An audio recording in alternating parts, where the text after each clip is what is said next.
അപ്പോൾ എല്ലാവർക്കും ഒരിക്കൽ കൂടി നമസ്കാരം. നമ്മളിന്ന് എത്തിയിരിക്കുന്നത് കൊച്ചിയിലെ വളരെ ശാന്തമായ ആത്മീയമായ ഒരു സ്ഥലത്തേക്കാണ്. പുനരുനിയിലെ കപ്പൂച്ചിൻ ആശ്രമത്തിലേക്കാണ്. പലർക്കും ഈ ഒരു കപ്പൂച്ചിൻ ആശ്രമത്തെക്കുറിച്ച് അറിയാമായിരിക്കാം, എങ്കിലും അറിയാത്തവർക്ക് ഇതൊരു റെഫറൻസ് അല്ലേ. ഇപ്പോൾ ഈ കാണുന്നതാണ് പുനരുനിയിലെ കപ്പൂച്ചിൻ ആശ്രമം. നഗരത്തിൻ്റെ തിരക്കിനിടയിൽ ഇങ്ങനെയൊരു സമാധാന ഭൂമിയുണ്ടെന്ന് പലർക്കും അറിയില്ല. ഇതൊരു സാധാരണ ആശ്രമമല്ല, മറിച്ച് പ്രാർത്ഥനയ്ക്കും ധ്യാനത്തിനും ആത്മീയ ശാന്തിക്കും വേണ്ടി ആളുകൾ എത്തുന്ന ഒരു പ്രത്യേക ഇടം കൂടിയാണ്. പൊന്നുരുന്നി ഗോൾഡ് സൂക്കിൻ്റെ തൊട്ട് ബാക്കിലായിട്ടാണ് ഈ ഒരു ആശ്രമം സ്ഥിതി ചെയ്യുന്നത്. ഇവിടെ എത്തുമ്പോൾ തന്നെ നമുക്ക് വേറിട്ടൊരു ഫീലാണ് കിട്ടുന്നത്. ശരിക്കും നഗരത്തിൻ്റെ ശബ്ദം മാറി ഒരു നിശബ്ദത, അതാണ്. ഫാദർ തിയോഫിനാണ് ഈ ഒരു ആശ്രമത്തിലെ പ്രധാന വ്യക്തി. അകത്തേക്ക് കയറുമ്പോൾ തന്നെ നമുക്ക് കാണാൻ പറ്റുന്നത് മരങ്ങളും പച്ചപ്പുകളും ചെറിയ വഴികളും ഒന്ന് നിശ്ചലമായി നിൽക്കാൻ തോന്നുന്ന ഒരിടം തന്നെയാണ്.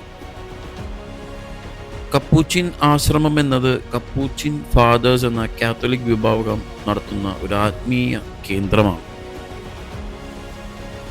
ഈ കാണുന്നത് സെയിൻറ്റ് ഫ്രാൻസിസ് അസീസിയുടെ രൂപമാണ്.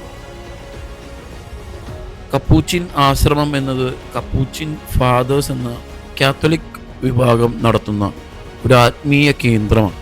അതേപോലെ കപ്പൂച്ചിൻ ഫാദേഴ്സ് എന്ന് പറയുന്നത് order of friars minor Capuchin എന്ന ഫ്രാൻസിസകൻ സമുദായത്തിൻ്റെ ഭാഗമാണ്. പള്ളിയുടെ അകത്തത്തെ വിശേഷങ്ങൾ മാത്രമല്ല, ഇവിടെ ഒരു മ്യൂസിയം ഉണ്ട് ഈ പള്ളിയിൽ. അപ്പോൾ നമുക്ക് അതും കൂടി ഒന്ന് കണ്ടിട്ട് വരാം. അപ്പോൾ ഇവരുടെ പ്രധാന ലക്ഷ്യം സിമ്പിൾ ലൈഫ്, സർവീസ്, പ്രാർത്ഥന എന്നിവയൊക്കെയാണ്. ഇവിടെ വരുന്ന ആളുകൾക്ക് ഒരു ആത്മീയ അനുഭവം നൽകുക എന്നതാണ് ആശ്രമത്തിൻ്റെ പ്രധാന ലക്ഷ്യം. ഇവിടേക്ക് വന്നു കഴിഞ്ഞാൽ പ്രധാനമായും നമുക്ക് കിട്ടുന്നത് പൂർണ്ണ സമാധാനമാണ്. പലർക്കും ജീവിതത്തിലെ പ്രശ്നങ്ങൾ, മാനസിക സമ്മർദ്ദം, അതിൽ നിന്ന് ഒരു ചെറിയ റിലീഫ് വേണ്ടിയാണ് ഇവിടെ ആളുകൾ വരുന്നത്. ഇവിടെ ഇരുന്ന് കുറച്ച് സമയം പ്രാർത്ഥിച്ചാൽ അല്ലെങ്കിൽ ശാന്തമായി ഇരുന്നാൽ പോലും മനസ്സിനൊരു മാറ്റം കിട്ടുന്നത് നമുക്ക് പൂർണ്ണമായിട്ട് അനുഭവിക്കാൻ പറ്റും.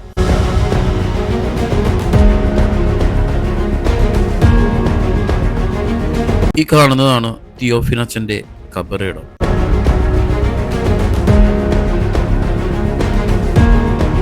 ഈ ആശ്രമത്തിൻ്റെ ആത്മീയ ജീവിതത്തിലും ആളുകളെ പ്രാർത്ഥനയിലേക്ക് നയിക്കുന്നതിനും വലിയ പങ്ക് വഹിച്ച ഒരു പുരോഹിതനാണ് അദ്ദേഹം. തിയോഫിനച്ചൻ്റെ വലിയ പ്രത്യേകത എന്താണെന്ന് പറഞ്ഞാൽ വളരെ സിമ്പിളായ ഒരു ജീവിതശൈലി. വലിയ വാക്കുകളില്ല, വലിയ ഷോ ഇല്ല, പക്ഷെ പറയുന്ന ഓരോ വാക്കും ആളുകളുടെ മനസ്സിൽ തൊടും എന്നുള്ളതാണ്. അദ്ദേഹത്തിൻ്റെ പ്രാർത്ഥനകളും ഉപദേശങ്ങളും കേട്ടാൽ ഒരു ആത്മീയ ശാന്തി കിട്ടും എന്നാണ് പഴമക്കാർ പറയുന്നത്. ഈ ഒരു ഫോട്ടോയൊക്കെ കാണുന്നത് അച്ഛൻ്റെ പേരിലുള്ള ഒരു മ്യൂസിയം ഈ ഒരു ആശ്രമത്തിൻ്റെ അകത്ത് സ്ഥിതി ചെയ്യപ്പെട്ടിട്ടുണ്ട്. ഈ കാണുന്നതൊക്കെ അച്ഛൻ്റെ അന്ത്യയാത്ര നടന്ന ആ ഒരു നിമിഷങ്ങളിൽ എടുത്ത ഫോട്ടോസുകളൊക്കെ ഈ ഒരു മ്യൂസിയത്തിൽ പ്രദർശിപ്പിച്ചിട്ടുണ്ട്. അച്ഛൻ എഴുതിയ കത്തുകളൊക്കെ വളരെ മനോഹരമായി ഫ്രെയിം ചെയ്ത് തന്നെ ഈ ഒരു മ്യൂസിയത്തിൽ സ്ഥാപിച്ചിട്ടുള്ളതാണ്. പ്രധാനമായിട്ടും പൈശാചിക ശക്തികളോട് പൊരുതിയിരുന്ന ഒരു വ്യക്തിയാണ് ഫാദർ തിയോഫി. 1968 ഏപ്രിൽ 4-നാണ് അച്ഛൻ കാലം ചെയ്തത്.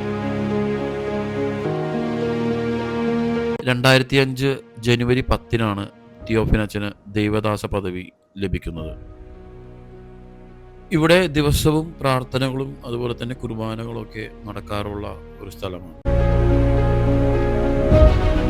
നമ്മളിപ്പോൾ കാണുന്ന ഈ വിളക്കുകളൊക്കെ ഇവിടെ ഈ പള്ളിയിൽ വന്ന് പ്രാർത്ഥിച്ച് അച്ഛൻ്റെ അനുഗ്രഹം അല്ലെങ്കിൽ അവരുടെ കാര്യങ്ങളൊക്കെ നടന്നു കഴിഞ്ഞ് അവർ നൽകിയ ഒരു സമ്മാനം, അച്ഛന് നൽകിയ സമ്മാനമാണ് ഇവിടെ പ്രദർശിപ്പിച്ചിട്ടുള്ളത്.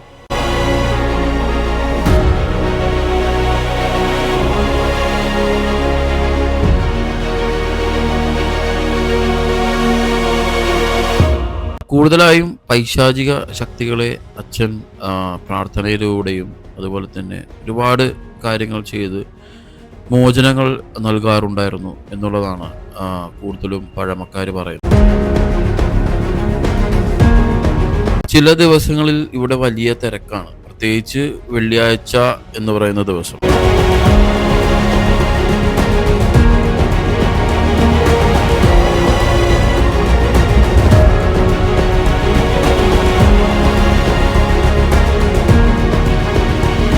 അപ്പോൾ കൂടുതലായും ഇവിടെ ആളുകൾ വരുന്നത് പ്രാർത്ഥനയ്ക്കായിട്ടും അതുപോലെ മാനസിക ശാന്തിക്ക് വേണ്ടിയിട്ടും കുടുംബ പ്രശ്നങ്ങളിൽ നിന്ന് റിലീഫൊക്കെ കിട്ടാൻ വേണ്ടി ഒരുപാട് ആളുകൾ ഈ പള്ളിയിലെത്താറുണ്ട്. ഇവിടുത്തെ ഒരു പ്രത്യേകത എന്താണെന്ന് പറഞ്ഞാൽ ആർക്കായാലും ഇവിടെ വരാം, കാര്യം ഇവിടെ മതഭേദമില്ല.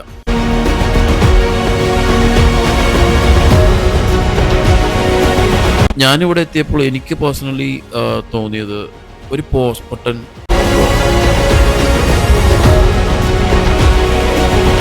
ജീവിതത്തിലെ റഷൊക്കെ നിർത്തി കുറച്ച് സമയം നമ്മൾ സംസാരിക്കാനുള്ള ഒരിടം.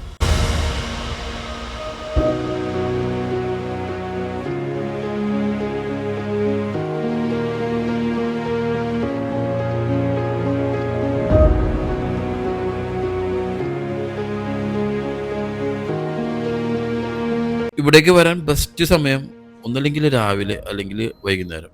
അപ്പോഴാണ് കൂടുതൽ ശാന്തമായ ഒരു ഫീല് നമുക്ക് കിട്ടുന്നത്.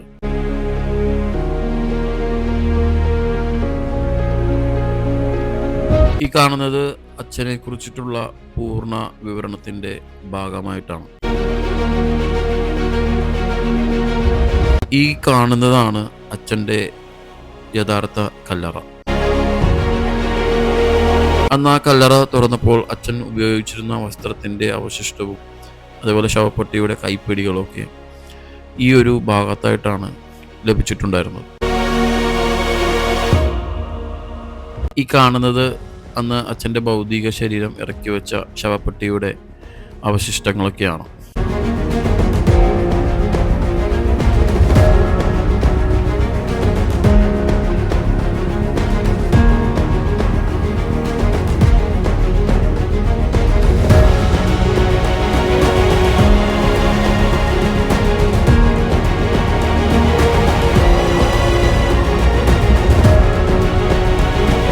പലരും പറയുന്ന ഒരു കാര്യം, ഫാദർ തിയോഫിനച്ചൻ്റെ അടുത്ത് വരുമ്പോൾ ഒരു പോസിറ്റീവ് എനർജി കിട്ടും എന്നുള്ളതാണ്.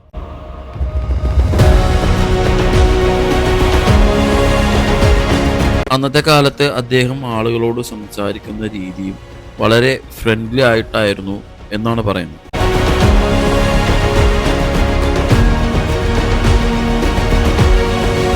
തിയോഫിനച്ചനെ കൂടുതലായും സ്നേഹിക്കുകയും ആദരിക്കുകയും ചെയ്യാനുള്ള കാരണം പ്രധാനമായും പറയാനുള്ളത് ആത്മാർത്ഥമായ പ്രാർത്ഥന, സിമ്പിൾ ലൈഫ്, ആളുകളോടുള്ള കരുണ, ആത്മീയ മാർഗനിർദ്ദേശം ഇവയൊക്കെയാണ്.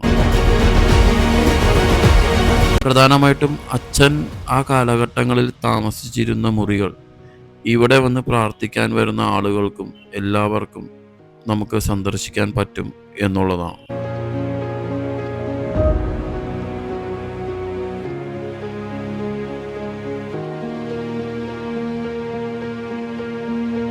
അപ്പോൾ ഈ കാണുന്നതാണ് തിയോഫിനച്ചൻ്റെ മുറി. സത്യത്തിൽ ഈ ഒരു മുറിയിലേക്ക് കയറിയപ്പോഴാണ് എനിക്ക് ശരിക്കും ഒരു പോസിറ്റീവ് എനർജി ഫീൽ ചെയ്തത്.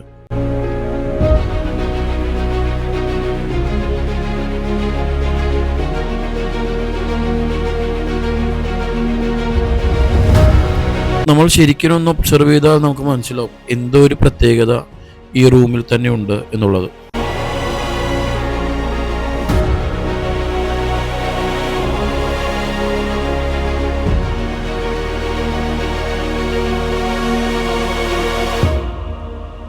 ഈ ആശ്രമത്തിലെ മറ്റൊരു പ്രത്യേകതയാണ് ഈ കത്തുന്ന വിളക്കുകൾ.